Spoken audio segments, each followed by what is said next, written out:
राष्ट्रीय आदिवासी अखबार दलित आदिवासी दुनिया के वीडियो एडिशन में मैं मुक्ति तिर्की आपसे बातचीत कर रहा हूँ।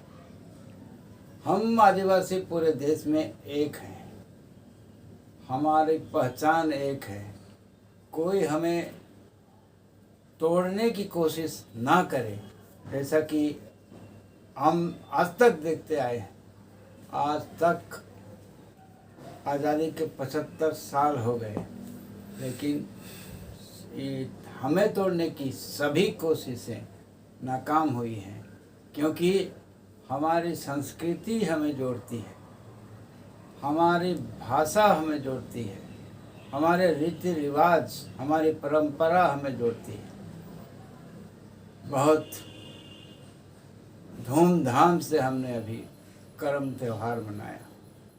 करम महोत्सव में हम सभी आदिवासी एक साथ मिलकर के करम डाली की उपासना की, पूजा की। आहा, क्या आनंद आता है जब सारे आदिवासी इकट्ठे होते हैं और एक साथ प्रार्थना करते हैं, एक साथ गीत गाते हैं, एक साथ ढोल नगाड़ा के ताल में झूमते हैं। आदिवासियों को तोड़ने के लिए बहुत सारे प्रयास, कोशिश हो रही है, होती रही है, आज से नहीं, बहुत ज़माने से। लेकिन हम लोग टूटेंगे नहीं। हमें धर्म के नाम पर तोड़ने का प्रयास किया जाता है, हमें जाति के नाम पर तोड़ने का प्रयास किया जाता है, हमें भाषा के नाम पर तोड़ने की कोशिश किया जाता है।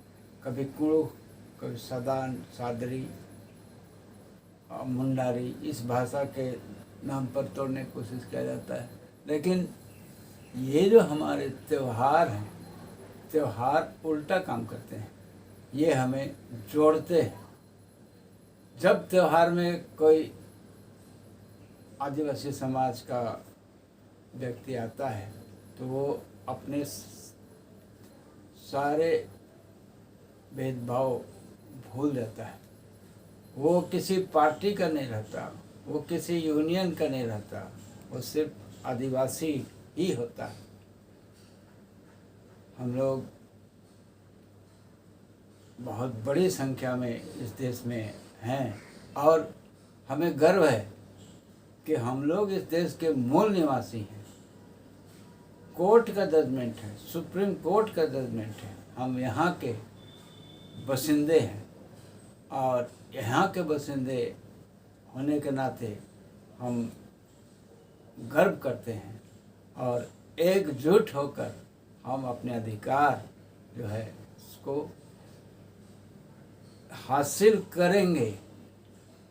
अधिकार है, किताब में लिखा हुआ है, उस किताब से ज़मीन पर उतारेंगे। अभी देखने में आया है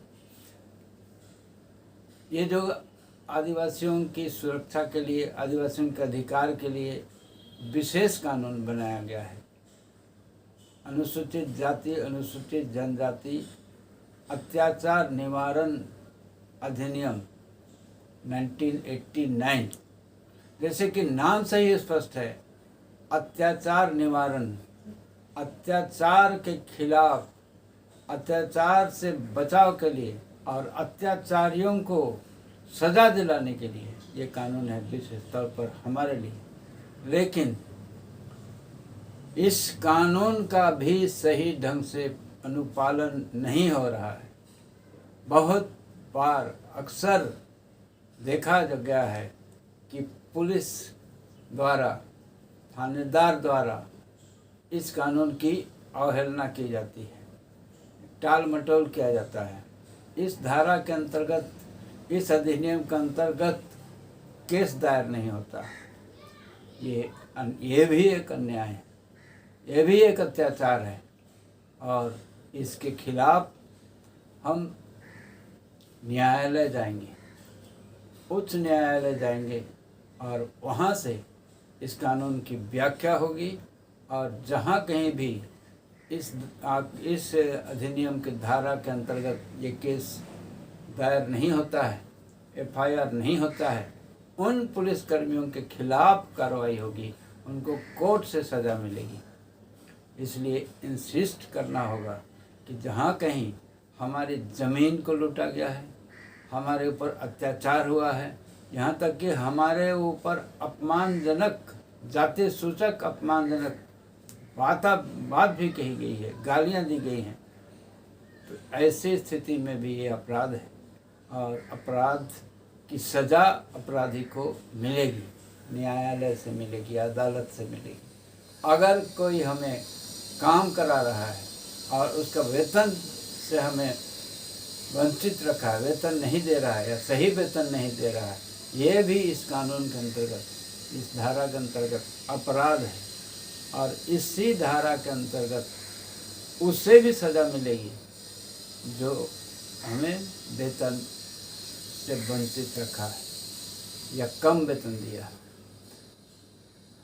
हम आदिवासी को बांटने की कोशिश ना करे कोई, क्योंकि हम एक हैं। अभी हमारे कार्यकर्ता आदिवासी सहायता केंद्र के कार्यकर्ता हर गांव में, हर चाय बागान में मौजूद हैं, जा रहे हैं और आदिवासी सहायता केंद्र के द्वारा ही हम अपने अधिकारों को हासिल करेंगे, लड़ेंगे और जीतेंगे, कामयाब होंगे, क्योंकि हम एक हैं और हमें कोई तोड़ नहीं सकता। जय आदिवासी, जय हिंद।